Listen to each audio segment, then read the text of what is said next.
Hello everyone and welcome back to the channel. And today we are starting a new series on the channel. Um, it's a series that I'm going to be calling Black Bag Comics. You know how as collectors, we are comic book collectors. We usually store our comics in those poly bags, and then if they're important issues, we put a cardboard backing, and then we store them in long cardboard boxes. And then we have those comics where we just don't care much about. And in my case, I put those comics in a black trash bag. Not because that they suck or anything. There's just those are the comics that I really don't really care much about. Some of those comics are just issues that I bought, uh, you know, because it was the 90s. and and as you can see here, this is a number one issue, and in the 90s, everybody speculated that any number one issue would be a valuable collectible. But well, if you're a collector of comics, you know that that wasn't true. So I've got a bunch of comics stored in a black bag that we're gonna be going over as a series.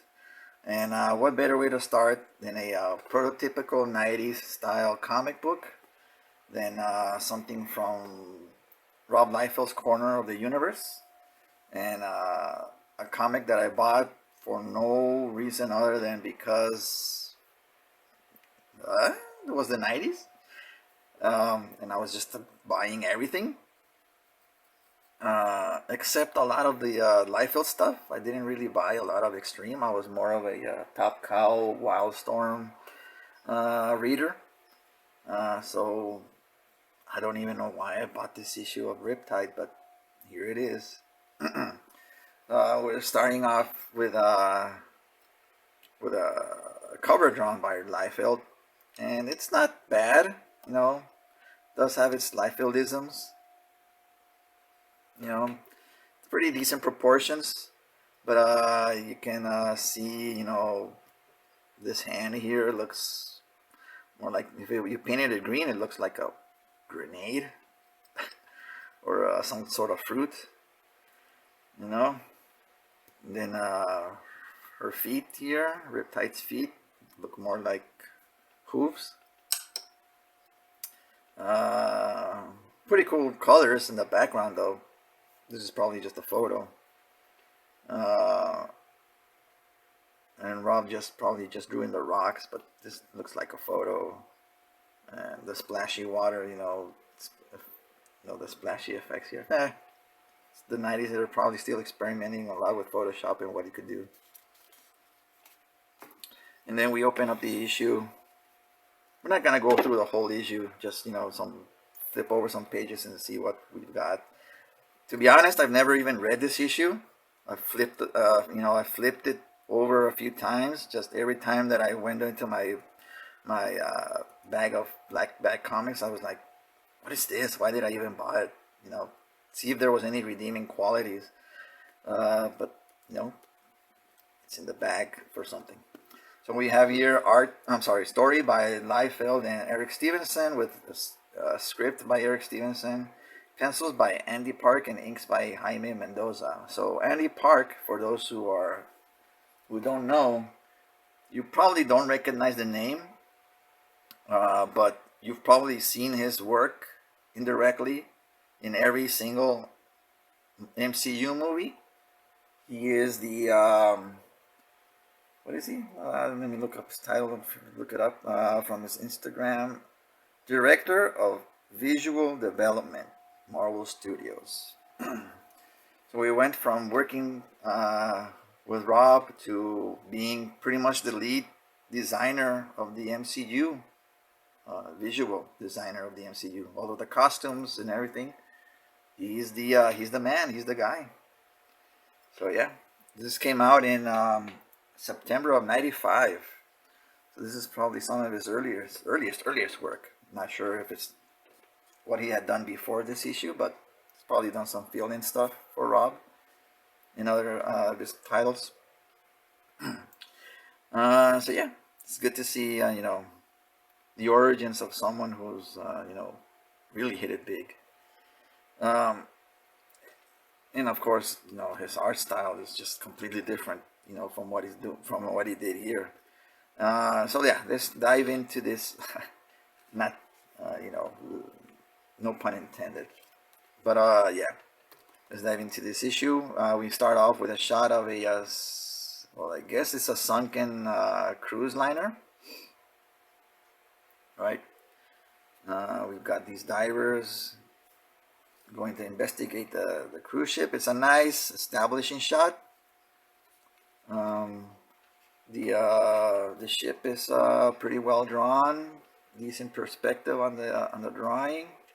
Some nice texturing going on here on the underwater sea, life. What do you call it? The reef and whatnot. So yeah, pretty decent shot. We then go in and start off with a 9-panel grid, which for something coming out of Image is pretty rare. You don't really see this sort of page layout coming out of Extremes, from Image Comics, but especially Extreme Studios, because a lot of the 90s comics had a lot of say advanced type of page layouts. So being restricted to a 9-panel grid is a rare thing to see. Yeah, some pretty decent artwork. Nice camera movement from Andy here. He goes from a medium shot to close up to another type of medium shot. So he's moving the camera around.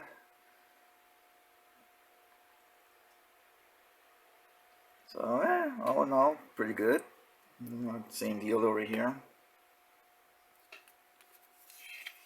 The page ends in a blackout, and then we get this page. We find out that it's either like a dream sequence or something that she was, foreshadowing. I don't know. But yeah, our life represents ugly little dreams. So on this shot, it's a pretty decent shot. It's the first thing that I noticed though, it's her right shoulder looks a little funky. She is shrugging, so it is a high shoulder, but it's probably pushed a little too forward. Maybe it should have been slightly back. I don't know, just keep it more in line with what's going on here. I don't know. But basic information. This is her bedroom, so just a drawer here, and then on this page over here we have her waking up, standing up, and you gotta have your mandatory hot babe shot. Though the artwork here on the face is a little questionable. I don't know if it was the inker's fault or the artist, but it's a little weird. The feet, as artists know, it's one of the hardest things to nail down, but I guess it's a plague for anybody drawing comics in the 90s. And then we have this nice 2-point perspective shot. Although it's a little, even though the shot is good, there's something going on here with the coffee table and Riptide. Since her hand is, even though spatially her hand is over the coffee table, it may look like the hand is resting on the coffee table, so it looks like the coffee table is higher. Maybe she's not in the right perspective as the rest of the shot, because the sofa and the table are pretty much at the same height. She's just, and then the TV looks because it's a little closer, it looks ginormous. I don't know, it just looks so it's good, but then it's not. If Andy had chosen maybe a less steeper angle, instead of going so high, maybe lowered the camera a little bit, would have been more effective. I don't know. And then we have more of your typical 90s style layout, right? Simple, use big images and then extreme panels. On this sequence here, what I'm noticing though, I probably would have flipped these. I would have used this on this page and then this one on this page, since for continuity you have her looking from right to left, right? So it would be implied that it's in the same direction you want, from one page to the other, right? Here he broke the 180 rule. So the probably would have used this panel over here and this one over here in order to lead into the next page. This panel is pretty cool. Even as something as, throwing a simple object like a book or a magazine or a magic 8-ball, how to make it more dramatic, you just tilt the camera and add speed lines. So yeah, it's a pretty cool shot.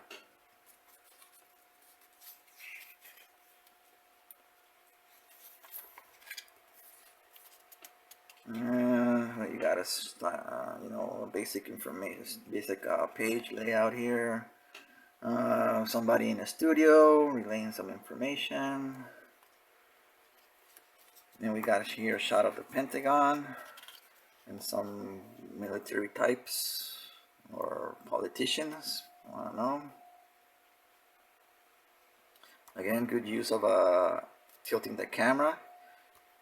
For a simple shot as two people standing, to make a boring page less boring or a panel less boring, just a simple tilting of a camera is pretty effective. Here you got the half face in light, half face in shadow shots, also adding a lot of dramatic effect. This panel here is a little weird, so it's like a 3-point perspective shot, but it's like the body is in 2-point and the legs are in 3-point, so it's it looks like a little broken. Here we have your typical 90s action shot, 90s comics action shot. Got Battlestone here fighting a droid of some sort that looks like Die Hard from Youngblood. Ominous shot. Again, adding a lot of drop shadows.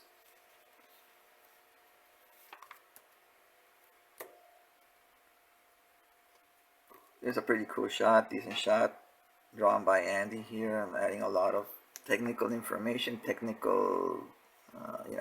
visual, futuristic type layout to the set here, to this control command console or whatever. Again, another effective shot of dramatic storytelling is a shot of the eyes. Here we have Riptide and her extremely long legs. You can see Andy's art style here isn't your typical like Rob Liefeld style of art. A lot of influence was coming in from different artists. Guys like Madureira and J. Scott Campbell were using influences outside of what was going on in comics at the time. Madureira introduced the manga style art, so this kind of reminds me a lot of manga style.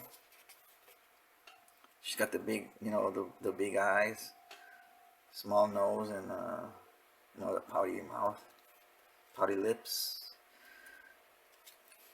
Again, tilt the camera for a simple shot of people walking. And here we see Riptide encountering a friend of hers. This is a little, probably want the eyes a little further back, maybe closer to the edge of the lips, of the mouth, I'm sorry. Here at the corner of her mouth, a little further back.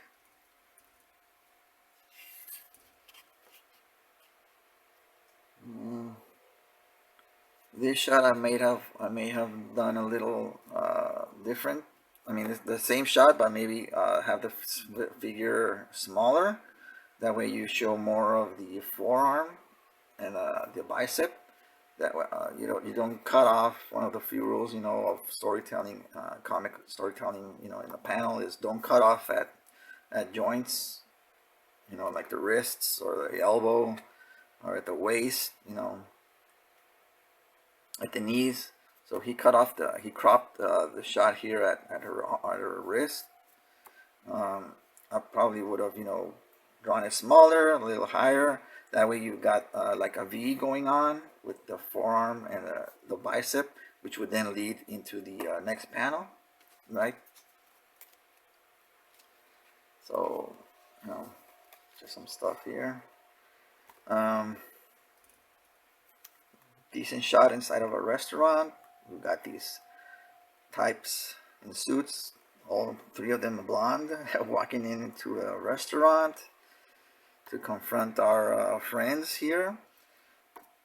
This is a good shot of foreshadowing into this one, because you got a higher shot, bird's eye, which would then imply, these guys that are coming in standing, and since they are sitting, obviously they would be higher from an eyesight perspective. But this is obviously a little too high to imply their height, but it is what they're trying to say, or what Andy's trying to imply here. And then we got a shot of this guy working on his desk. He comes up into some information. Again, dramatic close-up of the eye. And the guy rushing out of his office, paperwork flying everywhere. You got drawers that are half open, implying, the guy's out in a rush and it doesn't matter about cleaning up. Then you've got Riptide and a friend running out from the street, out into a back alley. Again, just some visual cues, you got your trash, paper scattered everywhere. You got your dumpsters. One thing though that I'm looking at here is where is this pink light coming from? There's a pink backlight lighting this scene, but obviously, where's it coming from? It's not coming from the sky or anything. So, and the colors overall that I've noticed on this issue is the colors aren't that great compared to what was going on here on the cover.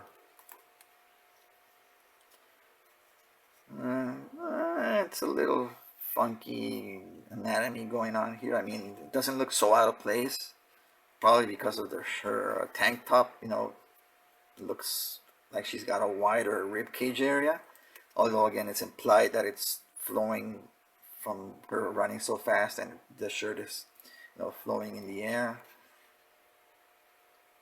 But again, it just looks odd, right?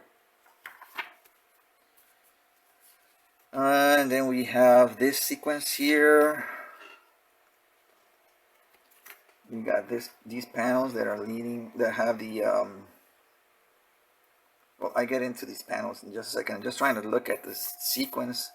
I don't know if this sequence reads from here to here and then from here to here. Probably if I read what was going on, I would understand.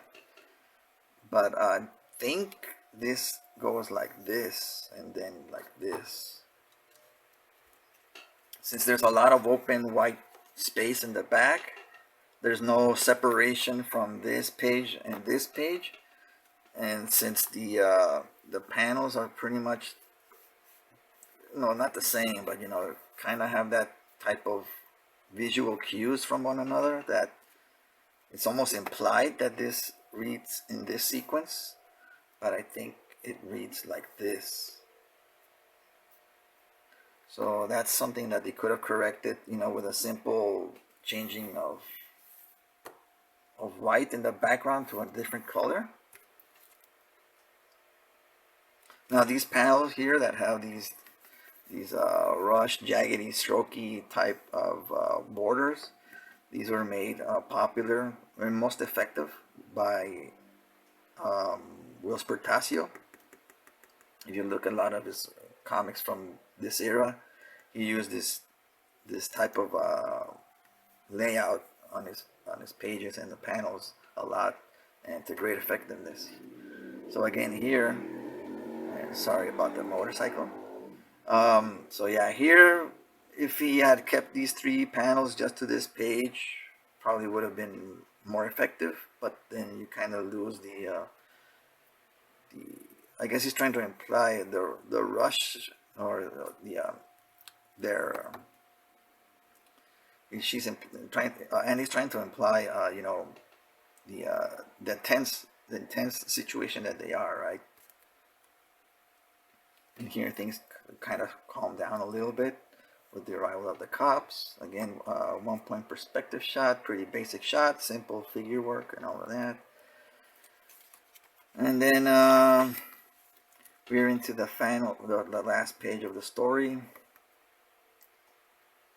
Again, simple C pattern. That's what you want in your comics, right? Like that's what I was trying to imply in this sequence here. You want your comics to read clearly. Typical American style, you know, North American style comics, or anybody that reads left to right, you know, left to right in a Z pattern, and then end on this right here, right? So all in all, again, I mean, is it the best artwork? It's all right. It's passable from Andy.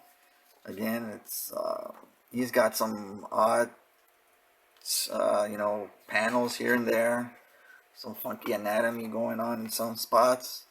But all in all, it was a pretty all right, decent comic, you know. And then we got some various promo shots for different series coming from Rob.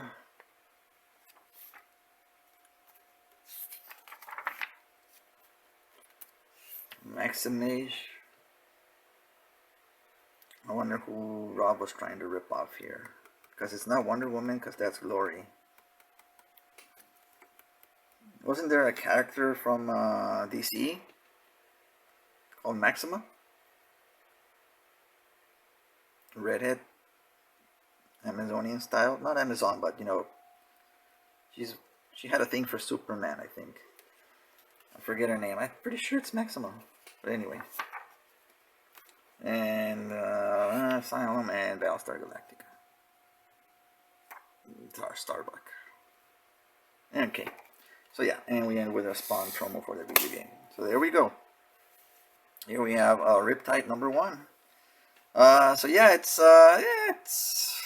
all right. Again, I don't know if it was worth the $250 that I paid for it. Yes, I did pay $250 for this.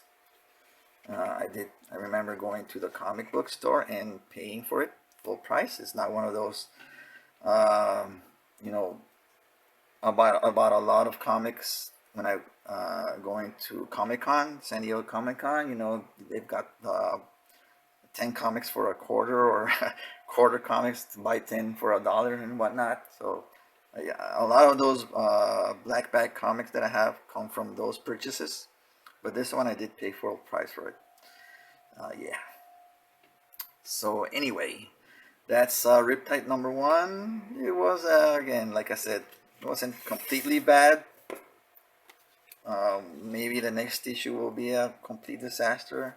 This is probably the weakest drawing on the of the whole issue, just because of the face. You know, you look at someone's face, the first thing that you're gonna look at a character, the face, and that was just poorly drawn.